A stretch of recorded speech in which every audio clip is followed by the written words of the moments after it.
Draeno back here, Frontwards Gamer. We're here still on Friday doing a demo of Company Heroes 2 from THQ. Simon Watts is joining me today, the creative team director. Why don't you tell me a little bit about the game and get our viewers a little more familiar with what's going on in case they don't know Company of Heroes? Sure. So Company of Heroes 2 is the sequel to the original Company of Heroes. Company of Heroes came out nearly 6 years ago and is still to this day the highest rated strategy game of all time. The thing that's really different about the Company of Heroes series to your traditional strategy game is we like to see ourselves as a tactical strategy game. It's not about a huge number of units, it's not about micromanaging build orders and resource management, it's about tactical smart gameplay choices and using that to win. So we're much more about a small focused group of troops, using those troops in an intelligent way, using the environment, using cover, and really using your prowess as a commander to beat your opponents. So Company of Heroes 2, we've taken 6 years making a sequel. We wanted to do the game justice. We didn't want to just rush out a sequel. So we waited until technology was at a point where we felt we could really do it justice. So you'll see a load of the new features and the functionality we've put into this game were things that have only sort of recently become possible for us with where the technology was.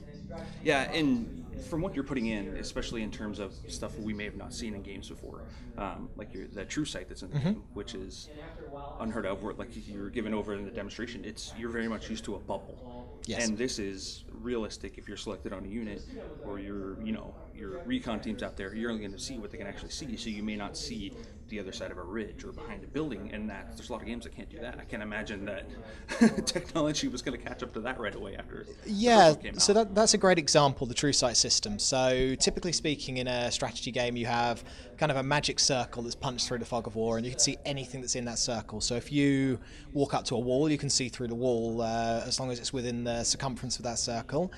We wanted to kind of change how that worked because we felt that there were ways to improve that line of sight system.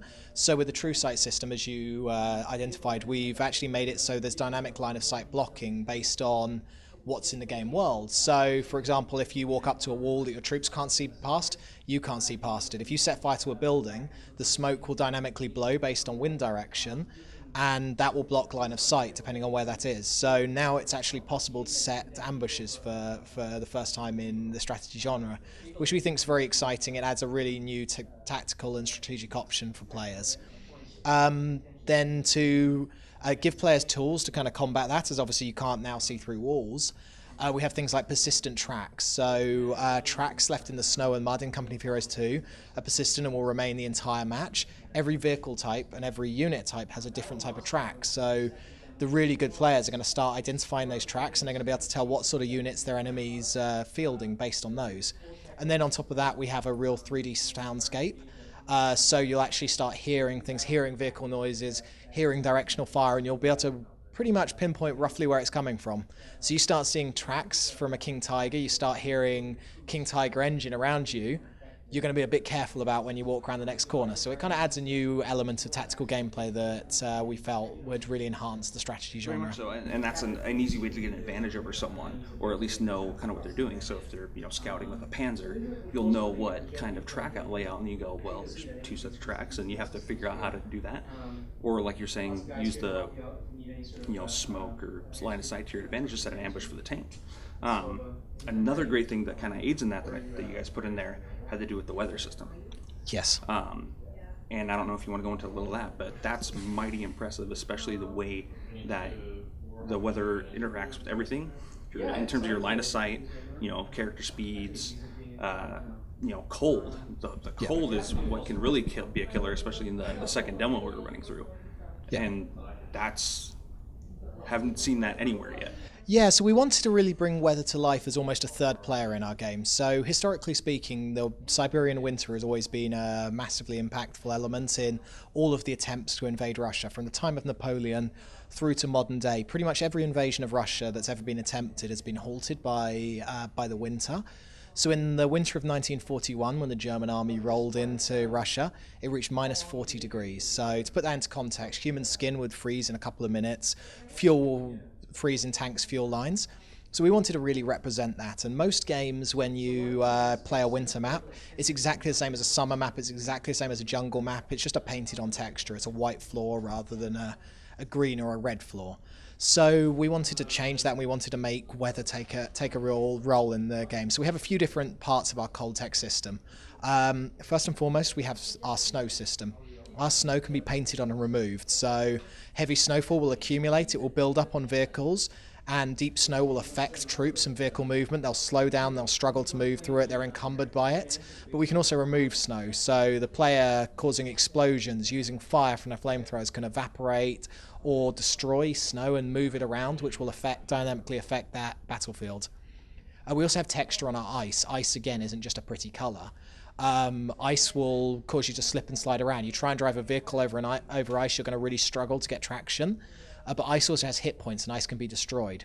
So every vehicle you move over ice is going to affect its structural integrity. You move a heavy tank across it, you're going to see it crack around your tank. You move a second tank across the same ice, it's going to get even more weakened. And that allows your opponent to use that against you. They can blow that ice out from underneath you, sink you to the bottom of the lake, and perhaps take out a vehicle they never had the weaponry to take out in a one-on-one fight. Kind of the third element of the cold tech system is the actual extreme cold. So we have an extreme cold system where the cold actually affects your troops. So, for example, infantry left out on one of our winter maps will gradually lose body temperature. As the thermometer next to their health gauge goes down, they're going to start dying of hypothermia. The way the player can combat that is by staging the ground, building fires, moving troops into buildings, into vehicles, and also being smart, and when a blizzard or something blows in where it gets significantly colder, using the cover mechanic to at least shield their troops from the wind, so they're shielded from the worst of it. And I have to say, that adds a huge element that you're not prepared for is when you run through it the first time. Because you have to use your engineers wisely and smart, you almost have to use them in ways that we're not programmed to use them. In like take Command and Conquer, you're just run around, fix this, run around, fix this, run around, fix this. Right. This is more, they become your lifeline. Yeah, the engineers are incredibly important in Company of Heroes 2. We wanted to give them much more of a pivotal role. So they've always kind of been the destructive squad that you can either repair things or you can use charges to blow walls up, and that was always a great role for them, but we wanted them to be more useful in Company of Heroes 2. So there's a couple of ways they're really useful. First of all, they're equipped with flamethrowers, and you can upgrade your squad, use a couple of flamethrowers at a time. You can make really short work of all the wooden buildings. So if your enemy's taking cover in a building, burn it to the ground.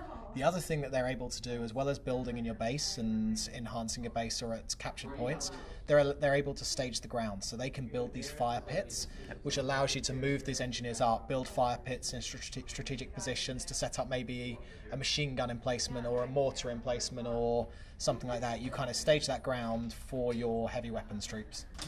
And another thing I want to ask you about, because you mentioned how a lot of other games are traditionally using, soundbite clips, stock machine gun fire.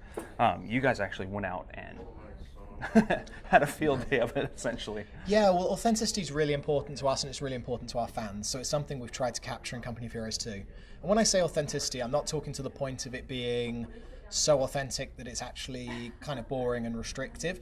Company of Heroes 2 isn't about every nut being on the tank in the exact same place that it is in a real world one, but it's about it should look, it should feel, it should sound like a real tank to give that experience of what that vehicle was like. So to your point on the sound recordings, we actually did live records of all of the small arms fire in the game, all the machine guns, heavy machine guns, things like that. They're all actual live records. Most games use stock audio. They just buy audio clips of a machine gun firing, and that's their machine gun clips. We got MG42s, all of these guns out in the field. We set microphones up round them. We set microphones up half a mile up in a ravine to get that 3D soundscaping of what it sounds like from that distance, and we live recorded all of those things. We had a number of other kind of ways we looked into authenticity. All of our leads actually went out to Russia and also to Germany, visited all the battle sites, went to a load of museums, really saw what has happened and visited the sites of all of these missions that we're setting up in the game to make sure that they really capture that level of authenticity.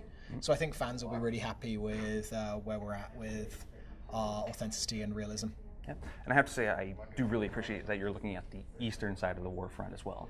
Not a lot of games in the history have really done it. Red Orchestra 2 did with modest fanfare, but especially in a strategy game where that ended up being a kind of a war of attrition on that end. It's really an interesting take because to represent that, it's it's the right mindset for a strategy is what I'm trying to get at. We wanted to tell a different story in this game. So Company of Heroes 1 was a 3-month period between the D-Day landings and Operation Market Garden. People have seen a ton of that part of the war. I mean, Saving Private Ryan and all those other films. There's a lot of films about America and the Allies versus the Nazis in Europe. But there aren't that many stories about Eastern Europe. But it was actually a hugely significant part of the war. So to put it into context, 17 of the 20 bloodiest battles in human history all happened on the Eastern Front. The other 3 were World War One. If you look at the Normandy D-Day landings, I think they come something like 23rd on the list.